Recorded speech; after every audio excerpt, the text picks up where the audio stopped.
Mesdames, Messieurs, bonsoir. Merci de nous rejoindre dans votre magazine Le Point, qui reçoit pour vous ce soir Monsieur Patrick Kanga. Il est cadre du Parti du Peuple pour la Reconstruction et la Démocratie, en même temps rapporteur du bureau politique de ce parti, membre de la majorité présidentielle. Bienvenue, Monsieur Kanga. Bonjour Alain. Je vous ai présenté comme rapporteur du bureau politique du PPRD. Vous étiez d'abord président de la jeunesse de ce parti.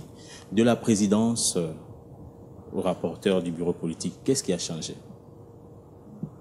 On est toujours militant du même parti. On évolue toujours dans le même cadre. Pratiquement, on peut dire que nous sommes au sein de la même famille politique. Pas grand-chose a changé, si ce n'est que les prérogatives qui nous incombent au niveau de notre parti. Avant, nous étions avec les jeunes, dans les milieux de la jeunesse. Maintenant, nous sommes au bureau politique, dans un milieu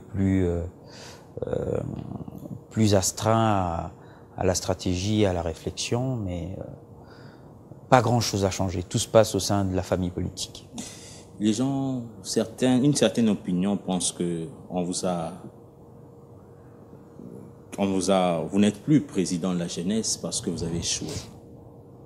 Libre à eux. Libre à eux. On n'est pas dans un parti, on ne s'astreint pas à des objectifs personnels. Il n'y a pas d'objectif personnel dans un parti politique. Dans un parti politique, il y a des objectifs collectifs. Et ces astreintes sont définies par nos objectifs au sein de notre parti. Et nous sommes une famille. Il n'y a pas des personnes qui soient indispensables. Nous avions un secrétaire général avant, le professeur Henri Mova-Sakani, qui n'a pas démérité. Après les structurations ou la restructuration de notre parti, il a été remplacé par le secrétaire permanent actuel, honorable Emmanuel Chadari.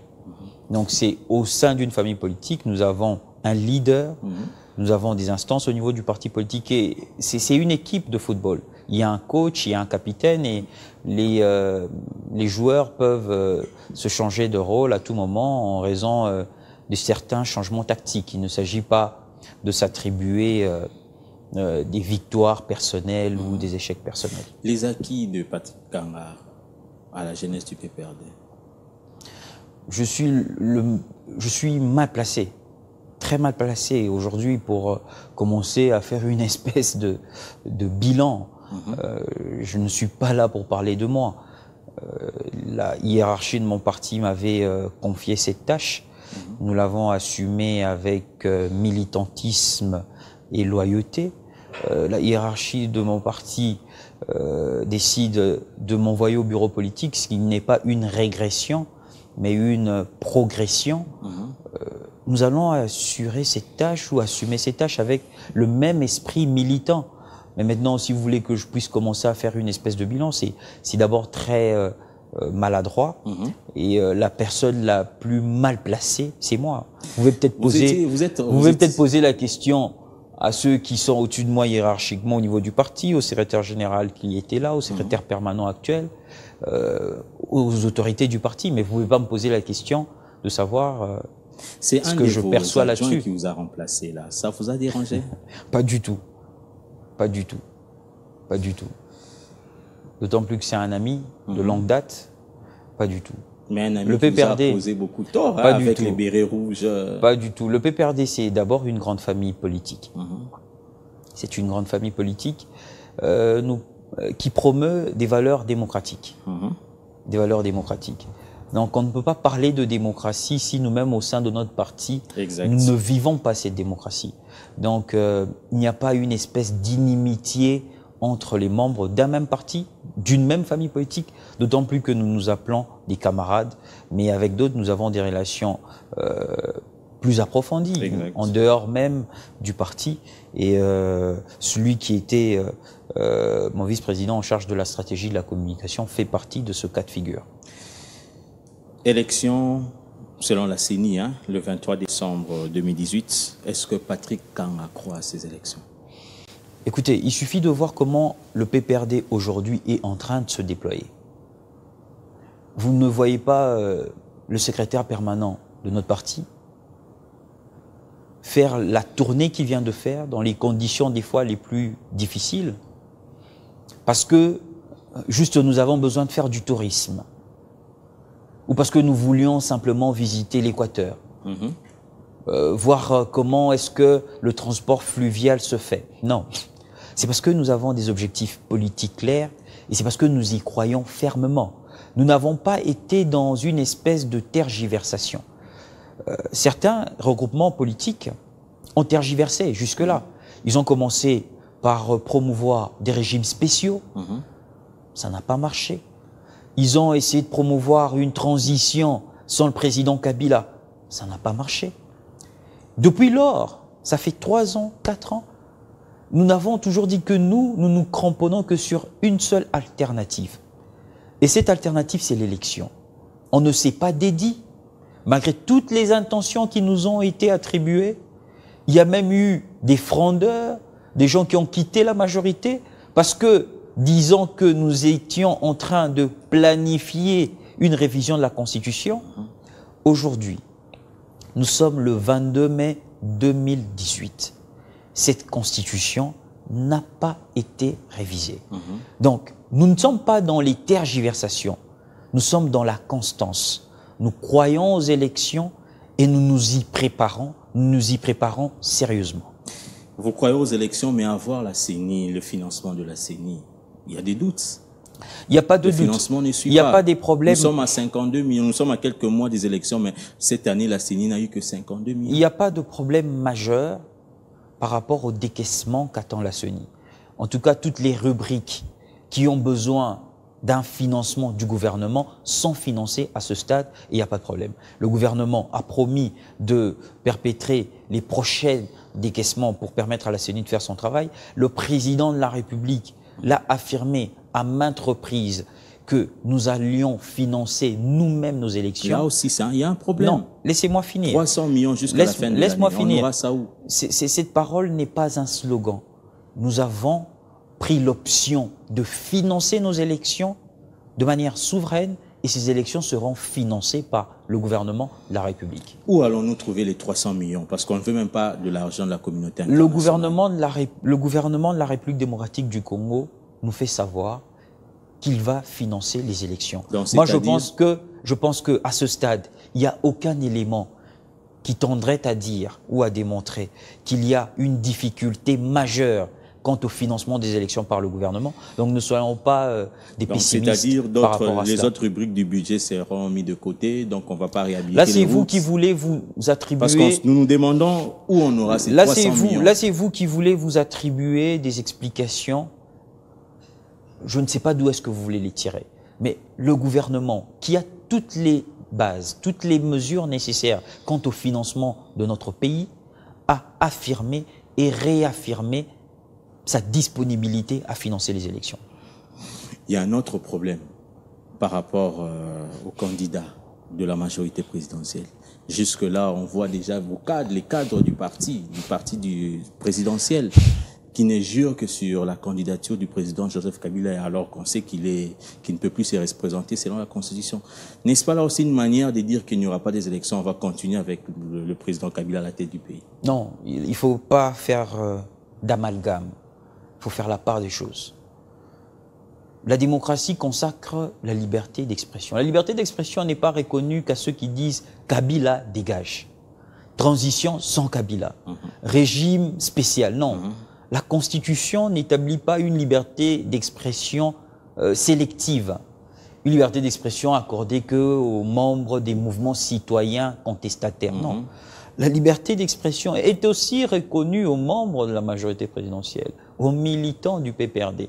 Ils sont aussi libres de s'exprimer. Alors lorsque les uns et les autres s'expriment, ne prenons pas cela comme des faits qui viennent empiéter. Mais c'est pas la Laissez-moi vision finir, du parti. Qui ne viennent pas empiéter la bonne marche de la démocratie.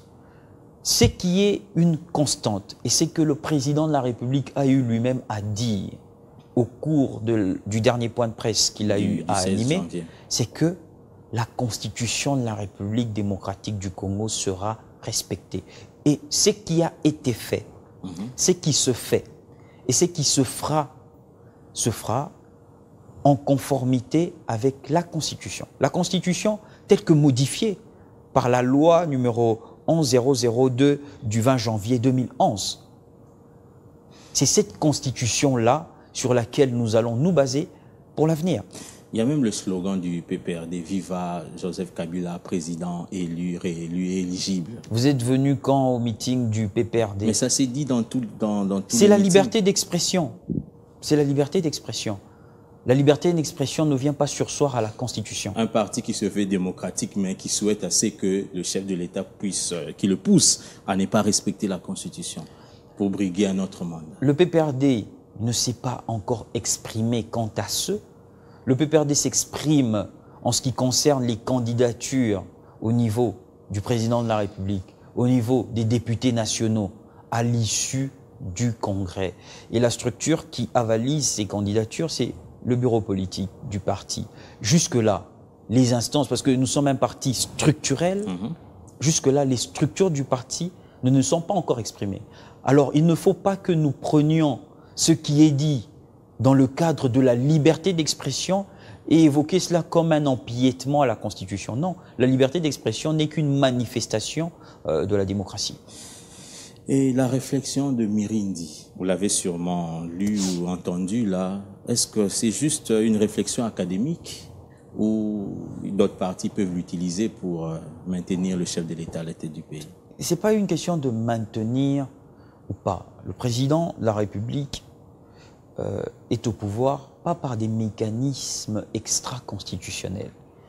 Il est à la tête de l'État de suite d'une élection qui a eu en 2006 et qui a eu en 2011. Aujourd'hui, il y a un débat. On ne va pas occulter ce débat.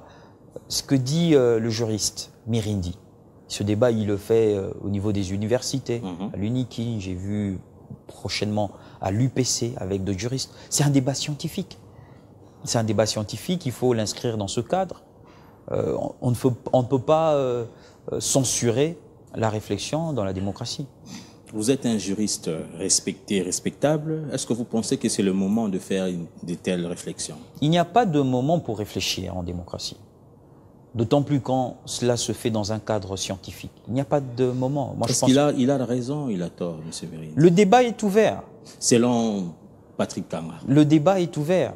Je ne me suis pas encore apaisanti profondément sur la question. Commençons alors. Non, mais on ne fait pas un débat juridique comme ça dans le tas. Il faut qu'on ait la documentation. Mais du peu que j'ai lu, du peu. Et du peu du renseignement que j'ai essayé de recourir avant que je ne m'y attelle avec profondeur, parce que je suis censé m'y atteler, ne fût-ce que sur le plan scientifique, parce que étant juriste. Ce que je sais, c'est que au niveau du Sénégal et au niveau de la France, lorsque il y a eu des modifications constitutionnelles ayant un rapport lié avec le mandat, que ce soit au Sénégal, que ce soit en France, pour le cas d'Abdoulaye Wade et de Jacques Chirac, les deux avaient la possibilité de se représenter. Ça, c'est des cas de jurisprudence par rapport à ce qui s'est passé chez eux. Alors, Maître Mirindi, au cours de ces débats, il dit que le comptage du mandat a été modifié de suite de la modification qu'il y a eu par rapport à la loi numéro 11002 du 20 janvier 2011. Il dit que le comptage a été changé. C'est un débat jusque-là. Mais je pense que il y a la Cour constitutionnelle. Si ce débat est porté à un certain niveau, ben, les juridictions nécessaires chargées d'éclaircir la lanterne juridique vont peut-être se prononcer. Mais à ce stade, je ne pense pas que le débat est fait au niveau des partis politiques. Le débat est encore au niveau du champ scientifique. Et là, je vous ai répondu parce que vous avez... En tant que scientifique, non, vous avez tenu à me poser cette question et je vous ai donné mon petit aperçu de ce que est la question. Si je comprends bien, vous n'êtes pas, scientifiquement, vous êtes d'accord avec le juriste Mirindi. Je ne peux pas le contredire d'emblée par réflexe. Je dois le contredire si j'ai eu à émettre des recherches aussi approfondies que lui. dans le domaine du droit, on ne vient pas s'hasarder à dire non, il a tort. Non, il faut réfléchir, il faut trouver des éléments, il faut s'en référer aux jurisprudences éventuelles qu'il y a au niveau du monde. Donc, je ne peux pas dire qu'il a tort, je ne peux pas dire qu'il a totalement raison dès l'instant où le débat se fait au niveau du champ scientifique, mais je vous ai évoqué deux jurisprudences, au niveau du Sénégal et au niveau de la France. Maintenant, il faut que nous continuions à échanger sur le champ scientifique. Mais la Constitution congolaise ne permet pas à monsieur de faire plus de deux mandats. C'est ça le problème. La lecture juridique, la Constitution est là. Je pense que les instances habilitées à interpréter la Constitution sont connues. Donc, ne nous ardons pas à faire un travail qui n'est pas le nôtre. Est-ce que selon M. Patrick Kanga, c'est mal si quelqu'un d'autre de l'AMP remplaçait le chef de l'État après les élections? Écoutez, il y a des instances au niveau de notre majorité. Il n'est pas question... Selon Patrick Kanga. Non, je ne suis pas... Intellectuel. Non, on n'est pas là en train de parler de manière individuelle. Il ne s'agit pas de remplacer. On ne remplace pas quelqu'un. Chacun a sa nature, on succède à une personne. La majorité présidentielle s'est exprimée à maintes reprises pour dire qu'elle présentera un candidat. Et ce n'est dans pas longtemps. D'ici le mois de juillet, nous sommes au mois de mai, donc dans 2 mois, 60 jours, la CENI a demandé aux structures politiques de déposer les candidatures pour les députés nationaux et pour les candidats présidents de la République. Au mois de juin, nous allons déjà déposer les candidatures pour les députés provinciaux. Et je pense que le parti qui est le nôtre est prêt pour déposer les candidatures des députés provinciaux. En juillet, on verra bien si la majorité présidentielle ne présentera pas de candidat. Je ne sais pas pourquoi les gens se hâtent pour 2 mois. Vous êtes cadre du PPRD, je l'ai dit au début de l'émission. Si on vous demandait de faire un prototype du successeur de Joseph Kabila? Je suis la personne la plus mal placée pour faire ce travail. S'il appelait... Il n'y a pas de... S'il appelait M. Kanga, non, venez, aidez-moi un peu à voir qui dois-je choisir comme dauphin. Malheureusement, je ne suis pas adepte de la politique fiction. Je suis un adepte de la politique réelle. Raison pour laquelle... Et j'ai eu une conviction personnelle par rapport à cette question. Et je pourrais l'exprimer peut-être dans vos émissions. Non, moi je pense que nous sommes en démocratie. Vous avez tout le temps. Hein? Non. Les téléspectateurs attendent. Alain, je pense que nous sommes en démocratie. Ça, je vous fais part d'une conviction personnelle.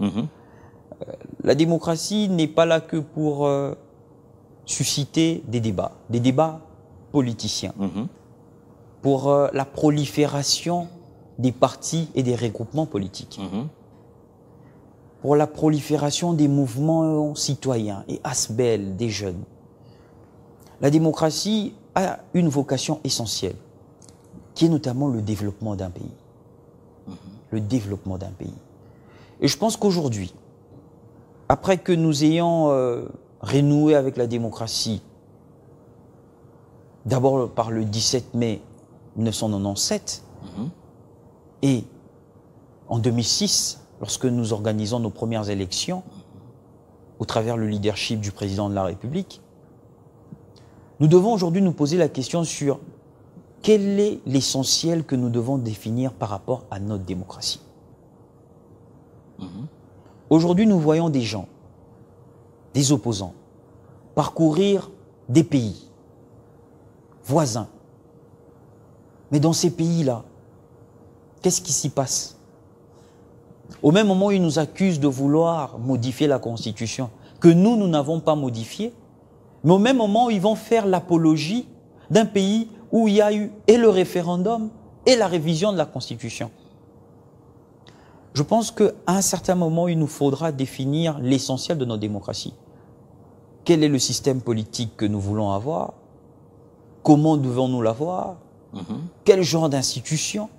Est-ce que nous avons besoin d'avoir un président de la République avec peu de pouvoir comme maintenant, alors qu'il est élu au suffrage universel direct, et que nous confions l'essentiel de pouvoir à un Premier ministre? Est-ce que nous avons besoin de continuer d'avoir des assemblées provinciales? Nous avons un peu vu ce qui s'est passé. Tout ça nous appelle à réfléchir sur la nécessité des réformes qui doivent avoir au niveau de notre pays. Alors, ça, ce sont mes convictions personnelles. Je ne suis pas enclin à l'arithmétique électorale. 5 ans, élection, 1 milliard de dollars, un pays en développement. Parfois, il y a une espèce d'incohérence. Nous avons été presque contraints, après le 1+4, à accepter certaines choses qui aujourd'hui se révèlent ne pas être en phase avec les besoins immédiats de notre pays.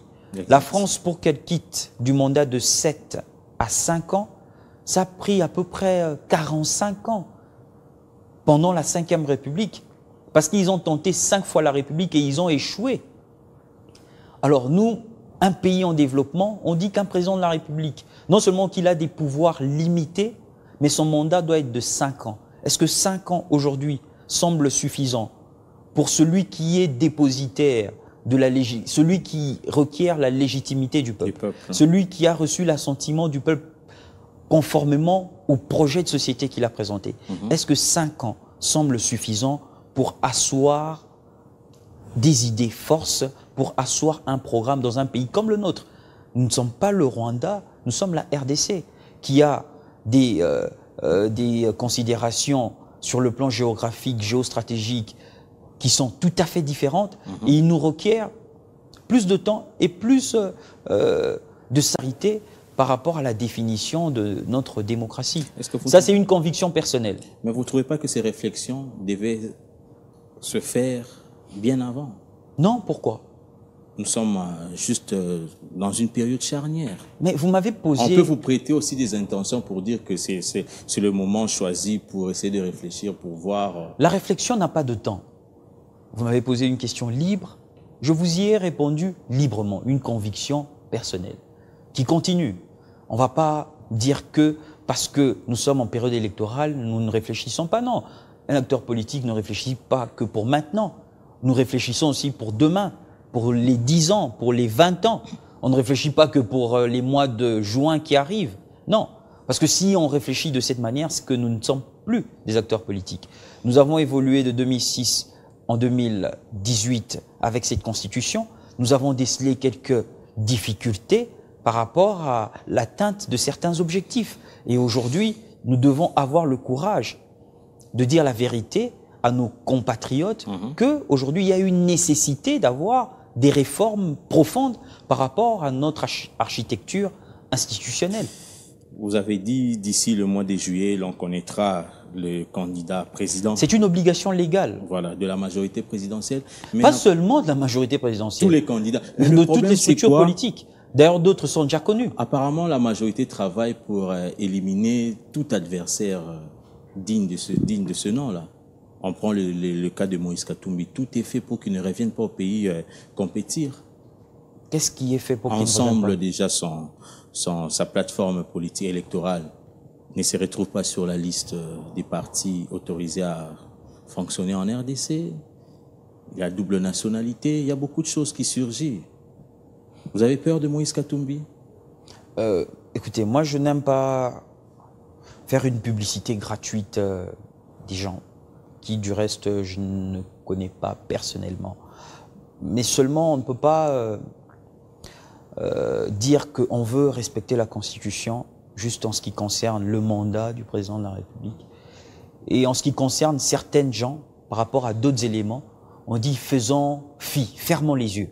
Alors fermons les yeux pour tout.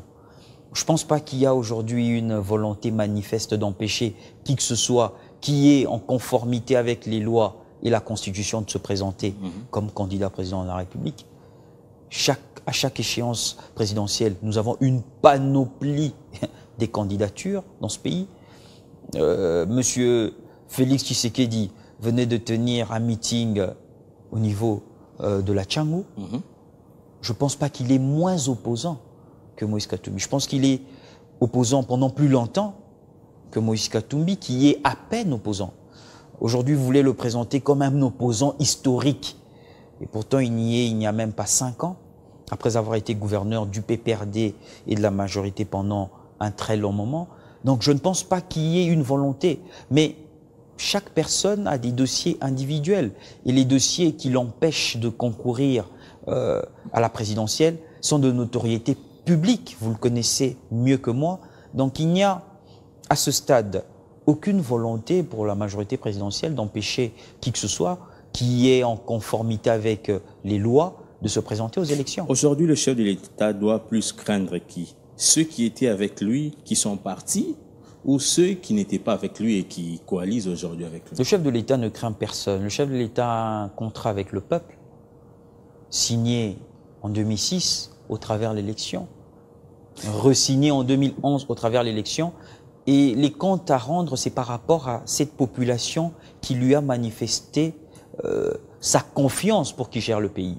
Mais maintenant, si vous voulez que nous puissions simplifier les choses en citant les noms des personnes qui empêcheraient qui que ce soit de dormir, là, on serait dans un débat inutile et inexistant. Est-ce que la coalition qui est en gestation avec les opposants qui sont dans les gouvernements pourra apporter un plus dans l'AMP? 1 plus 1 égale 2, donc c'est toujours un plus. Vous ne craignez pas que le gâteau devienne très petit là? Écoutez, il y a eu une gestion consensuelle. Peut-être qu'on veut consolider davantage cette cohérence qu'il y a déjà au niveau de la gestion de l'État. Ce ne serait pas une mauvaise chose. En politique, les alliances se font de manière parfois contextuelle, parfois idéologique, mais toutes sont des alliances. Donc nous allons aux élections. Il y aura diverses formes d'alliances. Le 17 mai, c'était dans presque 5-6 jours. C'était le 21e anniversaire de l'entrée de l'AFDEL ici à Kinshasa. Mais est-ce que vous pensez, vous êtes jeune, vous pensez que la jeunesse a compris les acquis du 17 mai aujourd'hui? Je pense que oui. Vous savez, lorsque nous grandissions dans cette ville de Kinshasa, bon, si je prends la période de 89 à 95, aviez-vous déjà vu des banderoles, des candidats à quelque chose? Vous et moi, dans cette ville de Kinshasa. Même nos amis qui sont derrière les caméras. Est-ce que quand on circulait dans cette ville, vous avez déjà vu Alain Boma candidat à la Lukunga? On grandissait, on savait qu'il y avait des noms dans ce pays. Il y avait des noms. Des noms. Des grands noms. Pourquoi? On ne sait pas. Mais ils étaient là. C'est eux qui géraient le pays. Mbinza, nos parents. Il y avait des noms dans ce pays. Par quel mécanisme? On ne sait pas. Mais ils y étaient. C'était ça, la République du Congo. Ou la République du Zaïre. Il y avait des gens qui dirigeaient ce pays sans rendre compte au peuple, sans rien dire. Mais ils étaient là. Le 17 mai, qu'est-ce qu'il vient faire? Et ça, la jeunesse doit retenir. Le 17 mai, si on doit retenir en une phrase, c'est qu'on restitue le pouvoir au peuple. Aujourd'hui, tout le monde peut dire non. Qu'est-ce que les gens réclament aujourd'hui? Tout le monde dit quoi? Même quand vous allez parler avec votre sentinelle, il vous dit quoi? Le vieux papa vous dit non, mon fils, toujours il avait élection. Mais aujourd'hui, si on parle des élections, c'est parce que le pouvoir a été restitué au peuple. Aujourd'hui, c'est lui qui est le patron de la démocratie. Aujourd'hui, vous circulez dans la ville, vous voyez des partis. AVC. Il y a des partis qui se créent tous les jours. Aden. Des fois, Aden. Des fois, de manière un peu exagérée. C'est vrai. Des mouvements citoyens, des ASBEL, d'autres qui n'ont pour seul objectif que haïr le chef de l'État. Mais ça se crée quand même. Aujourd'hui, le pouvoir a été restitué au peuple. Le peuple est le maître de son devenir et de son avenir. Et c'est cela l'essentiel que l'on doit retenir, qui est tributaire du 17 mai. Il ne faut pas avoir été un compagnon de Mzé pour dire quel a été l'apport qualitatif de cette date. Aujourd'hui, c'est un fait que le pouvoir a été restitué au peuple. Et ça, c'est l'essentiel que notre génération, nous devons retenir par rapport au 17 mai 97 et à aujourd'hui. Donc nous ne sommes plus dans un système de gestion où il y avait des gens à la CNS qui se réunissaient à 50, 60 et ils désignaient un Premier ministre. Et ce Premier ministre disait être légitime. sans que les jeunes de 18 ans de l'époque n'aient voté, sans que les étudiants, sans que les mamans n'aient donné leur approbation. L'approbation se limitait en un groupe des gens. Mais beaucoup estiment que rien n'a changé. Beaucoup Les gens pas changé. Toujours faim, Non, pas d'emploi. non, il y a... Vous savez, je vous ai promis une fois le débat du bilan et puis on s'est perdu Oui, de ça vue. ça va arriver. Mais je pense que le temps va nous contraindre à cette évidence. Exact. Cher Alain, de 2001 en 2018, est-ce que, de votre observation personnelle, est-ce qu'il y a moins d'entreprises privées dans cette ville ou il y en a plus? De 2001 à aujourd'hui, quand vous allez à la Tchango, quand vous allez à Lemba, quand vous allez à Matete, il y a moins de maisons qui se construisent ou il y en a plus? Il y a plus de supermarchés ou moins qu'il y en avait avant? Il y a moins de gens qui viennent aujourd'hui, les jeunes qui ont étudié en France, aux États-Unis, en Afrique du Sud. Observez, je peux vous prendre aujourd'hui et que nous puissions circuler dans cette capitale, à Lubumbashi, à Goma.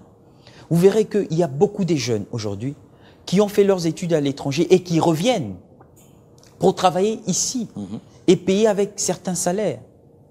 Pourquoi? C'est parce qu'il y a eu une politique menée pour favoriser le climat des affaires, pour favoriser l'investissement privé.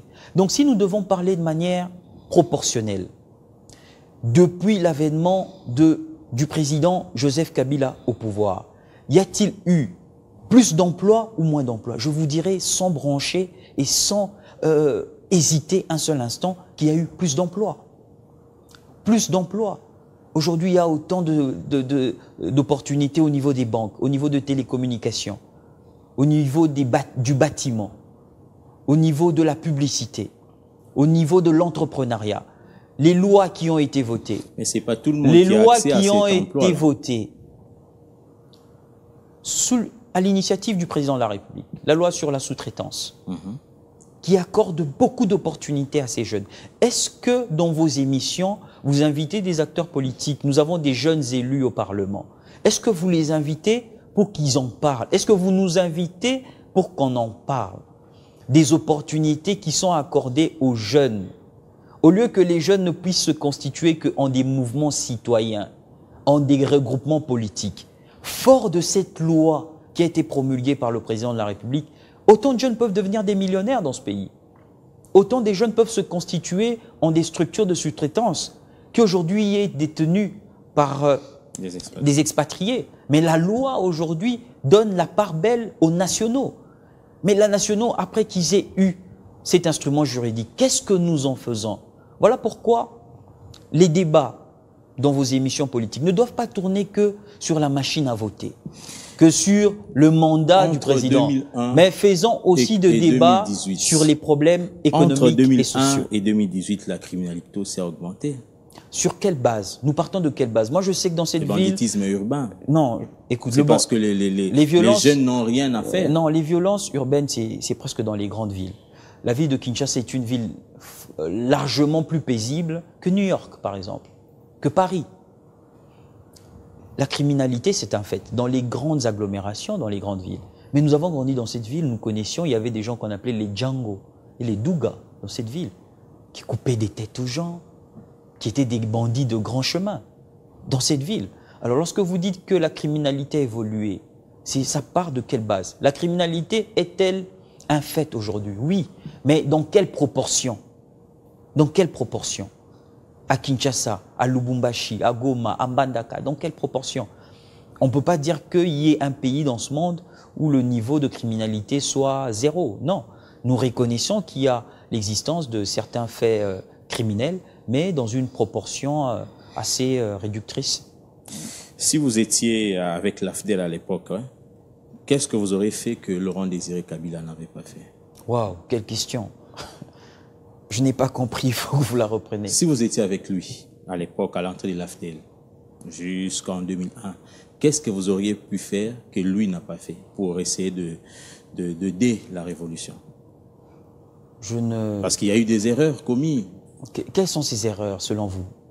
Peut-être cette précision m'aiderait à... Est-ce que vous pensez qu'aujourd'hui, je reformule ma question, est-ce que vous pensez qu'aujourd'hui le PPRD continue sur ce chemin-là de la Révolution? Nous étions à l'époque, lorsque le 17 mai 97, je pense que je n'ai même pas encore 18 ans, donc là on fait une analyse historique. Je pense que le PPRD s'inscrit sur cette ligne, mais la révolution n'est pas continuelle. La révolution a eu lieu parce qu'il fallait rétablir la République. Il fallait rapatrier la République. Il fallait réinstaurer la démocratie. Il fallait restituer le pouvoir au peuple. Mais une fois que l'on a mené un combat aussi idéaliste par rapport à que nous reprenions ce pouvoir et le restituions à celui qui en est le détenteur suprême, le peuple, on ne continue pas dans la même démarche. On se mue. Et le PPRD, c'est la mutation. C'est maintenant un parti politique qui ne pouvait pas demeurer dans un esprit révolutionnaire. Dès l'instant, maintenant, il faut concourir avec tous les autres partis pour avoir l'assentiment du peuple. Mais la question qu'il faut se poser, est-ce que les idées forcent par rapport au patriotisme, par rapport au nationalisme, par rapport à l'amour de ce pays, est-ce que ces idées forces ne sont pas reprises au niveau de notre parti? Bien sûr que oui. Donc il y a eu une espèce de continuité au sein du PPRD. Nous n'avons pas tourné les dos aux idées qui ont été les idées fondamentales qui ont fondé le dit combat. Voilà. Aujourd'hui, les gens parlent de la politisation des entreprises de l'État. Moi, je connais un monsieur là. Il me dit que j'ai la carte du PPRD parce qu'on nous a promis du travail dans une entreprise. Si vous allez dans des entreprises, il y a des cellules de base PPRD. Je ne peux pas citer ces entreprises. Il faut faire donc c'est un danger. Non, il faut faire la part des choses. Il y a beaucoup, vous l'aviez dit, j'étais responsable de la jeunesse du PPRD, je peux vous affirmer qu'il y a encore beaucoup de nos jeunes qui sont au chômage. Si ce que vous dites est vrai, alors tous les jeunes du PPRD devraient être employés quelque part. Ceux qui sont engagés au sein des entreprises publiques ne le sont pas parce que, étant membres du PPRD, plusieurs adhèrent au PPRD après même qu'ils aient été engagés. Est-ce que nous devons les empêcher d'adhérer au PPRD parce qu'ils travaillent? Non, c'est un choix politique individuel, un choix politique personnel. Donc il faut que nous fassions la part des choses, qu'il y ait des cellules qui ne se font pas, les réunions ne se tiennent pas au sein des entreprises. Je ne connais aucune entreprise qui réserve des locaux à des réunions du PPRD. Non. Lorsqu'on est dans une entreprise publique, on travaille en fonction des assignations de cette entreprise. Mais en dehors du temps assigné pour le travail, si un individu qui, conformément à la Constitution, est libre d'adhérer à une structure politique, s'il adhère à un parti politique dans ses moments libres, en tant que choix civique, choix politique, il n'y a pas de contradiction avec nos valeurs républicaines. Vous n'êtes pas avec le secrétaire permanent du parti, il est en tournée. Il est revenu. J'étais avec lui à Mbandaka, qui est ma ville, la ville de mes parents, de mes grands-parents, la ville de mes aïeux. D'ailleurs, je profite de votre tribune pour manifester toute notre compassion et toute notre solidarité par rapport à ce qui se passe là-bas avec le virus Ebola. Mais nous saluons aussi l'efficacité et la promptitude avec lequel le gouvernement a agi pour contenir ce virus. D'ailleurs, nous allons essayer de voir dans la mesure du possible comment, avec certains aînés ressortissants de l'Équateur, nous pouvons susciter un élan de solidarité par rapport aux ressortissants de notre province. Donc, nous y étions avec le camarade secrétaire permanent au niveau de l'Équateur et nous avons assisté comment est-ce que, coup sur coup, il a harangué les militants. Raison pour laquelle on dit que c'était une campagne électorale précoce. Non. C'est interdit à par la loi. À Kinshasa, nous avons structuré notre parti en 5 provinces politiques. Parce que l'élection, c'est une préparation sérieuse et pointilleuse. Après que le secrétaire permanent ait fini de mettre sur pied la structuration électorale de Kinshasa, nous ne sommes pas un parti de Kinshasa, nous sommes un parti national. Nous sommes allés à l'Équateur. Et à l'Équateur, il a fait le même travail. Structuration électorale du parti. Par fédération, par cellule, structure de base. Toutes les structures du parti ont été mises en place et sont désormais opérationnelles dans la province de l'Équateur. Et là, je parle de l'Équateur dans son format ancien. Ancien, oui. Il a parcouru tout l'Équateur et c'est dans le seul but de mettre en place notre structuration électorale. Donc ce n'est pas une campagne. Lorsque nous allons commencer la campagne, vous sentirez que là, la mobilisation sera tout à fait différente et les astreintes seront encore plus efficaces que ce que vous avez vu. J'étais dernièrement quelque part, on m'a dit, les lignes aériennes congolaises ont du mal à s'acheter un avion, mais le PPRD s'achète un avion. Le PPRD, ce n'est pas le parti État. Que les lignes aériennes aient des problèmes, c'est une chose. Une compagnie de l'État qui est incapable de s'acheter un avion, mais un parti politique privé. Congo Airways, c'est une société de l'État? C'est une société privée? Privé, public, privé, non? Non, c'est une société de l'État. L'actionnaire qui y est majoritaire à Congo Airways, c'est l'État. Mais l'État est incapable d'acheter un avion. Écoutez, on n'a pas acheté non plus un Airbus 320 ou un Boeing 750, pas du tout. L'État a des avions aujourd'hui. La compagnie qui permet de relier Kinshasa aux différentes provinces, c'est une compagnie de l'État congolais. Mais le PPRD s'est inscrit dans une logique prospective, sachant que pour parcourir la RDC, il faut un avion. En 2011, il vous souviendra que le patriarche Etienne Tshisekedi, certains de ses militants s'étaient cotisés de l'argent pour mettre à sa disposition un avion. Ce n'était pas aussi extraordinaire que cela. Des opposants congolais, un opposant congolais, ils ont des avions. Et le parti présidentiel, vous pensez que nous ne pouvons pas avoir un avion, un petit avion de 26 personnes?